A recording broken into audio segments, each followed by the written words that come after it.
Hi, I'm Tyler, and this is the Fox Valley Film Critics. In this episode of the show, we're going to be discussing the 53rd in the lineup of the AFI's Top 100 American Films, MASH, as well as the newest film in the Lego Movie franchise, The Lego Movie 2, the second part. Stay tuned.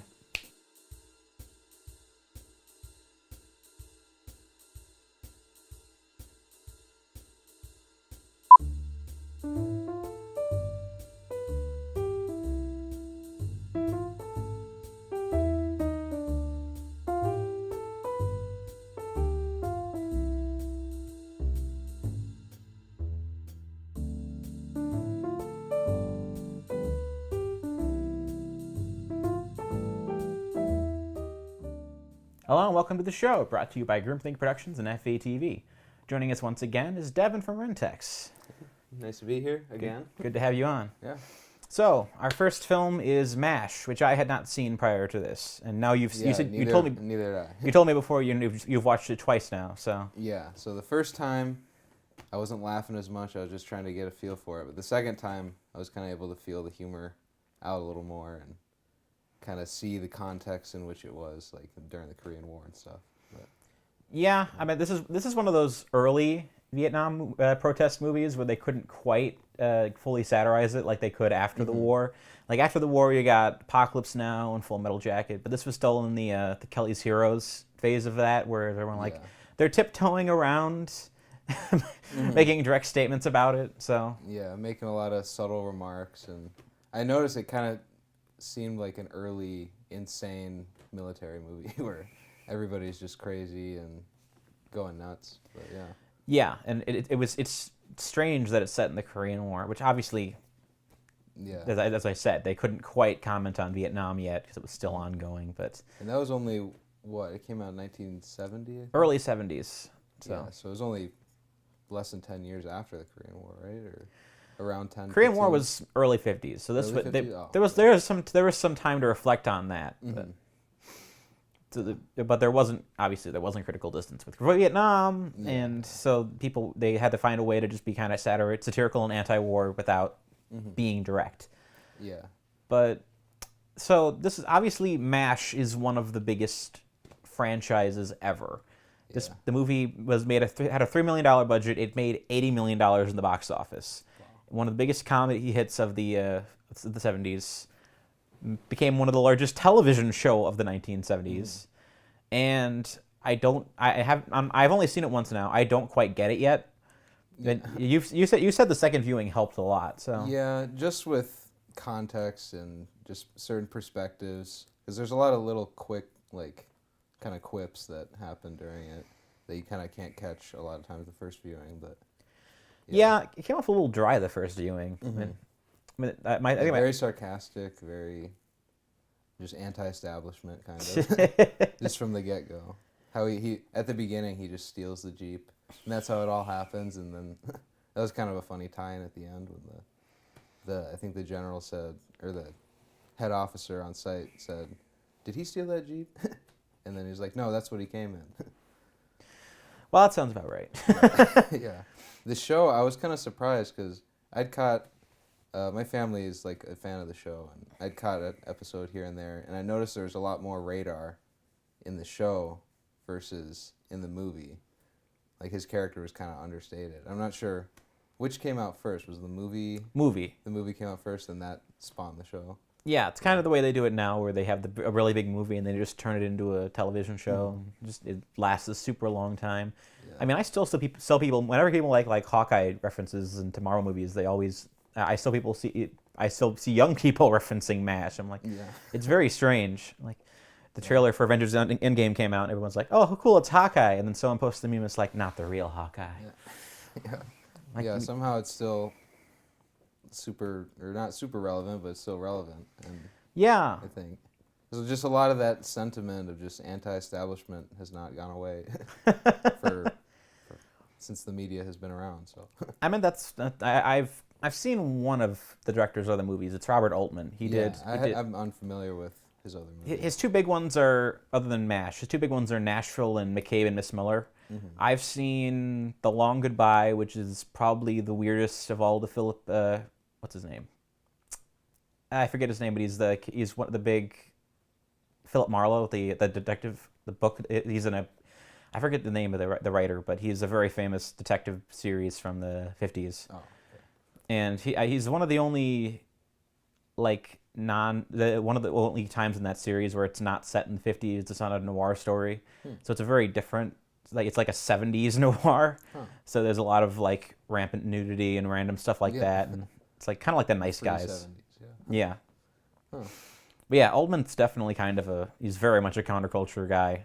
Yeah, he's, from the beginning, whenever they introduced Robert Duvall's character and he was praying, like, no one was having it and they got him out of there right away. Yeah, everyone's just mocking him. Yeah. I think my favorite scene in the entire movie was the, I guess, the funeral sequence. Oh, yeah. Where they directly lampoon the Last Supper. And they start singing "Suicide is Painless." And that song in the intro is kind of funny and just set the tone immediately. Well, that plays across the entire movie. I mean, the song "Suicide is Painless." I've actually never heard that song before, but I assume it's just written for the soundtrack, or it's famous by the time. But yeah, it's super for them. It's super dark in that scene. Yeah. Like, but I just thought that. But to me, that was the funniest scene in the whole movie. It's just like, we gathered here today to celebrate his impending death. And they kept saying the black capsule, and I wondered if that was like a reference to what people say, like the black pill, like the ultimate truth of their situation. But yeah, it was interesting. Oh yeah, did you have a favorite scene or? I would say that was definitely one of them. I don't know if I have more of a favorite scene than more favorite just quick little quips. Like, I remember they were talking about one guy, was it the priest, I think?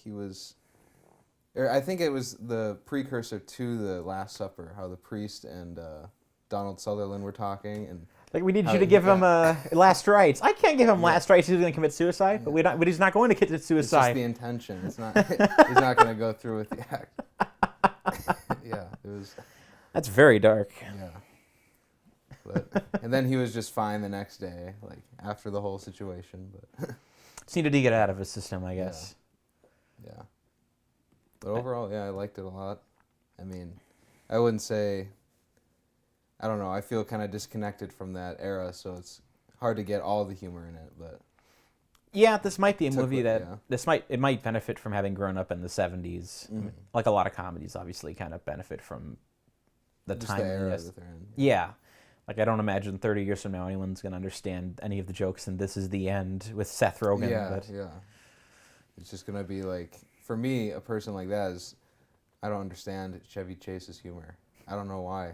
I just don't get it. I've seen Caddyshack and everything. And I had this exact same thought recently, where I don't, a lot of those 70s comedies I do not get. And I think it's that effect, like the Seth Rogen effect, the Seth Rogen effect. How it's just he's a comedian very much within his time, and he's hilarious, and it's kind of hard to see outside of it.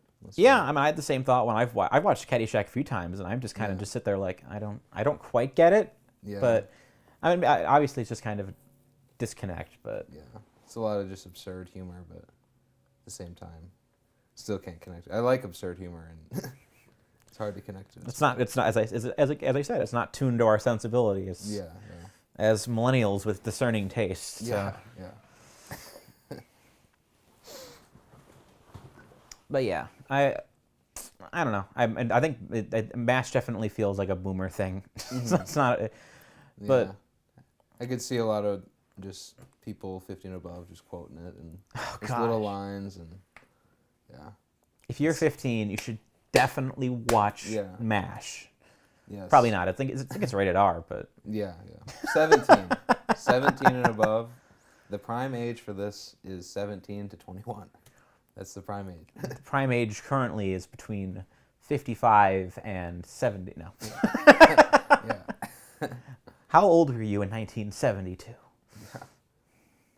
Shouldn't have been watching R-rated movies in 1972, you degenerate. Do you have any other thoughts, or do you want to move on to the next segment? I think, we can move on if you want. All right. That's all time for this segment. Join us after this segment for we're going to be discussing the Lego Movie Part 2.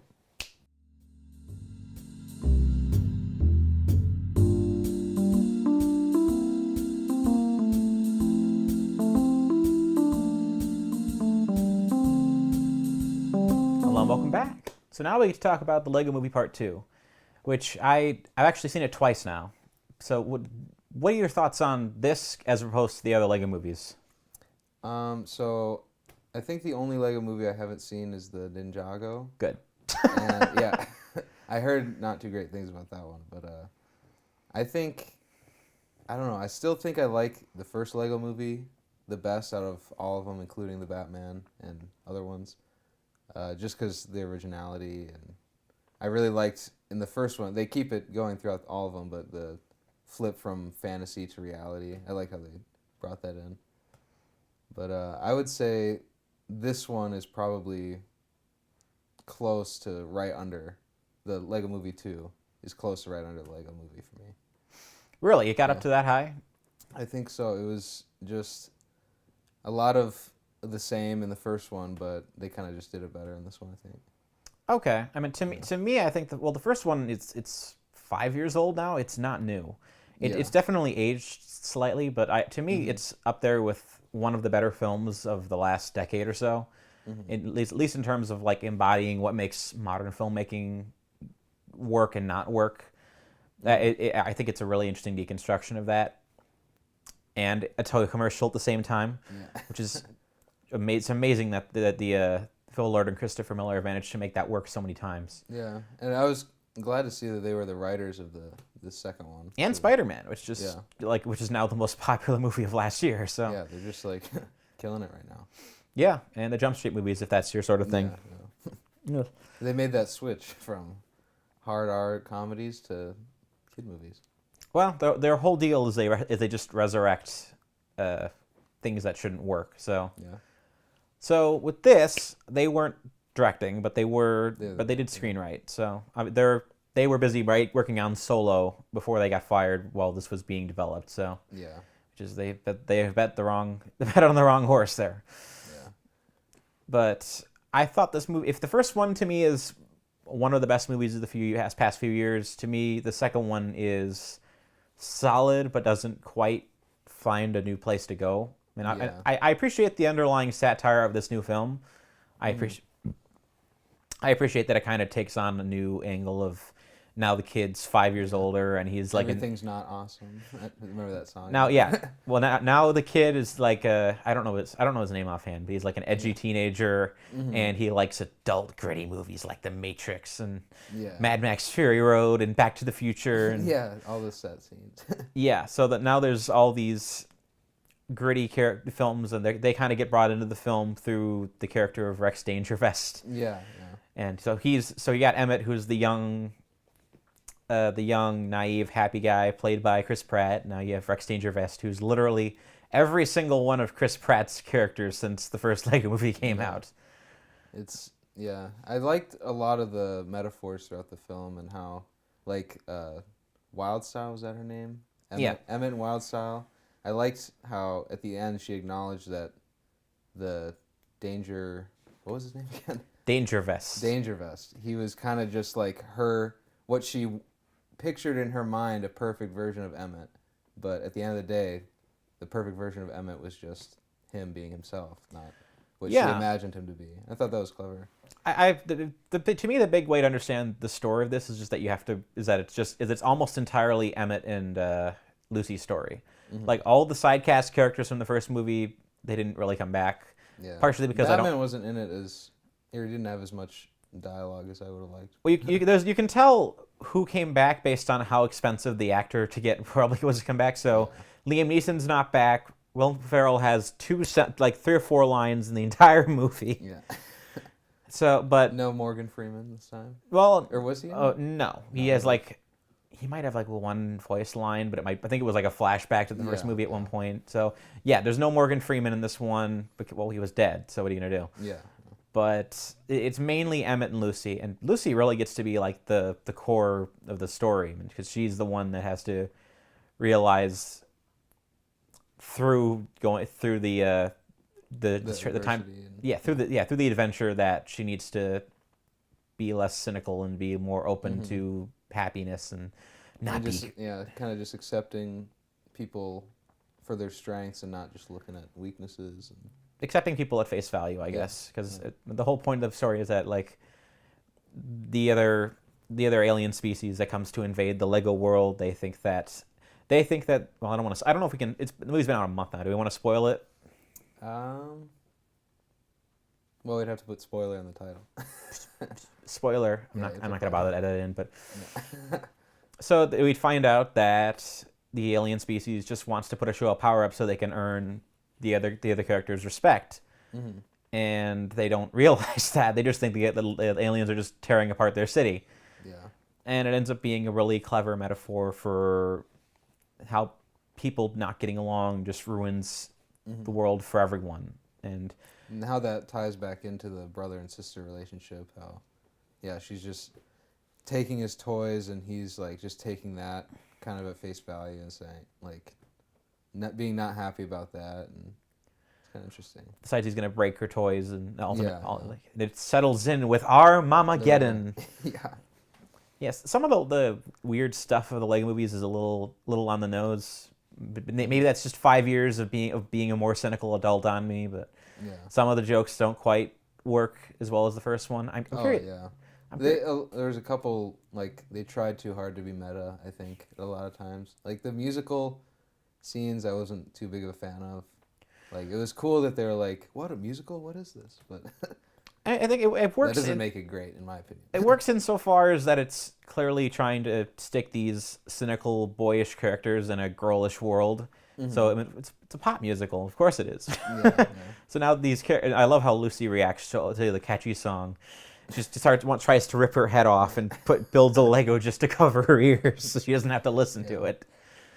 And then Emmett proceeds to destroy the happy town just because he needs to escape the music. So, and I think at the beginning, whenever he builds that house, and Lucy doesn't really fully appreciate it. Like, she kind of sees it as just a little house, just what it is on the outset, but she doesn't realize kind of what he put into it. And that's probably almost not where it starts, but just a good example of how she was just taking things face value and not kind of digging deeper into them. Well, yeah, that's the beginning of her arc, is that she has to realize that to be emotionally mature, she has to be able to accept like people who are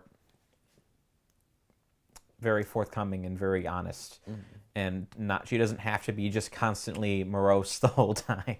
And Emmett, it's almost like they have completely different worldviews, where just classic half glass full and glass empty, and she had a hard time accepting that. But and even Emmett had a hard time accepting himself, because he kind of put that image, like, he accepted that image that she kind of created for him, and he wanted to strive to be like that. But funny thing is, this movie was directed by the guy who made Trolls, which I'm pretty sure that's the exact same plot of Trolls. It's like you had a really nice troll. Maybe that's why they hired him. They wanted that type of plot. Yeah, there's a really grumpy troll, and the nice troll has to make him happy. Yeah. It's also the man who directed Shrek 4. So, yeah, I'm not going to say I dislike Mike Mitchell, because he's clearly working for a job, but I don't think this is his best film by default, and he didn't write it. So, yeah, it would have been cool. I wonder how much different it would have been if they had returned Phil Lord and Chris Miller.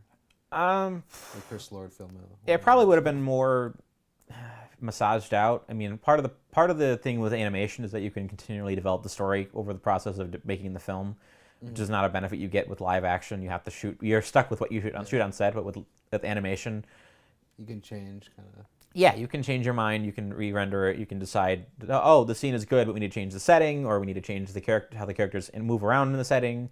So there's more ability to you can process the story a little bit more. Yeah.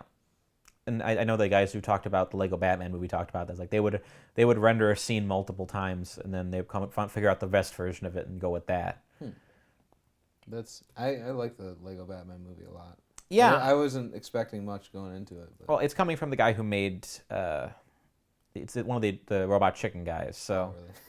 So yeah, he kind of has a good market cornered on satire and character. So, but I don't know. I was kind of a little. I wasn't disappointed with Lego Movie 2.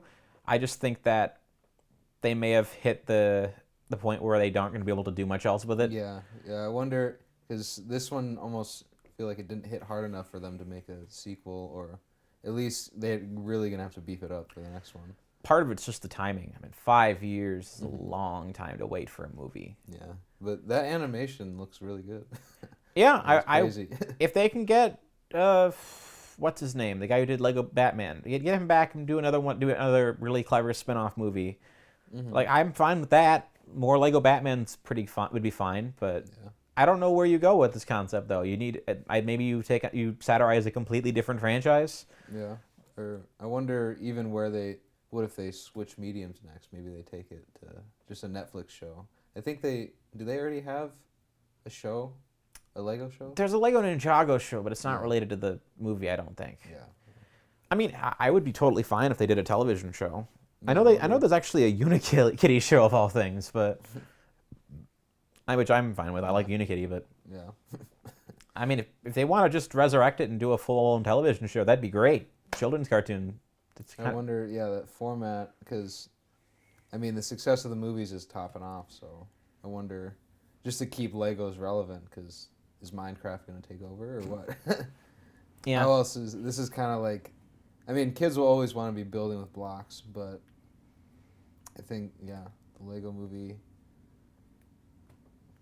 I don't know. That's all the time we have for this segment. Join us for the final segment, where we'll be getting this week's movie recommendation. Stay tuned.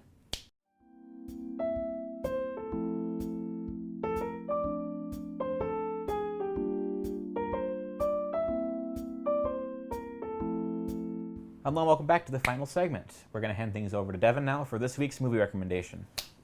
All right, this week I recommend the movie that just came out recently called Climax by Gaspar Noé. It's a very dizzying, terrifying, hellish nightmare, but I think it's worth seeing. The way it's shot kind of makes it look like it's all one long shot. And I should tell the premise. The premise is it's some dancers that are in a dance studio space. I think it may be a living space because they live there too. But they are having a party and their drinks get laced with drugs. And that's where the hellish nightmare begins. But yeah, it's very well done. A lot of metaphors in it, I think, and that you can pull from it. I'm kind of imagining a crossover between Suspiria and Birdman in my head, but it's very dizzying, disorienting.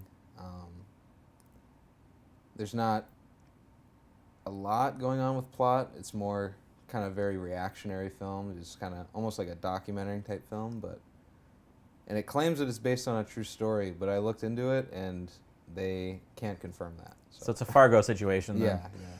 Yeah. I guess a couple of cast members, or like the director, claimed that he remembered hearing about a situation like this a while back, but they couldn't confirm it. But okay, I've never actually heard of I've seen ads for Climax on Facebook randomly. Yeah, I I've hadn't never actually heard seen of it it until I think yesterday, and then I went and saw it because I was looking for a movie last night. Was it in a theater or was it? Yeah, in the theater. Okay. It's a mostly French film too, so there's a little English in it. But Is it I was surprised. It's playing in Chicago right now, or? I saw it in Addison, so yeah, I think it's just playing standard theaters. Oh, okay. I guess Gaspar Noé's got enough of a following, because I always thought he was more underground type director, but it might be one of those like medium-sized release movies, like Suspiria, where it's like, well, not everyone on the planet's going to go out and way to see Suspiria, but they'll go to there are a couple 100,000 people that will go see Suspiria, so we'll release it at a megaplex and 50 theaters in the country, and like maybe it's like that, where it's like, oh, we know our audience. Yeah, I wonder. I saw it at a Marcus theater. I don't know if that would be. Maybe. I know Marcus curates a little, so. But it was good, nonetheless. Or I don't know if "good's" the right word, but it was something to experience. if you're into trippy, experiential, hallucination type films, yeah, definitely check this out. You'll like it, I guess. It's also technically it's a horror film too, so keep that in mind. All right. That's all the time we have for this episode of the Fox Valley Film Critics. I thank Devin for coming on once again. If you want to follow me on Twitter, you can do so at AntisocialCritI. That's critic without the C at the end. You can find past recordings of the show at Groupthink Productions on YouTube, and you can find my written reviews at Geeks Under Grace and Legal Insurrection. I'm Tyler. Have a good day.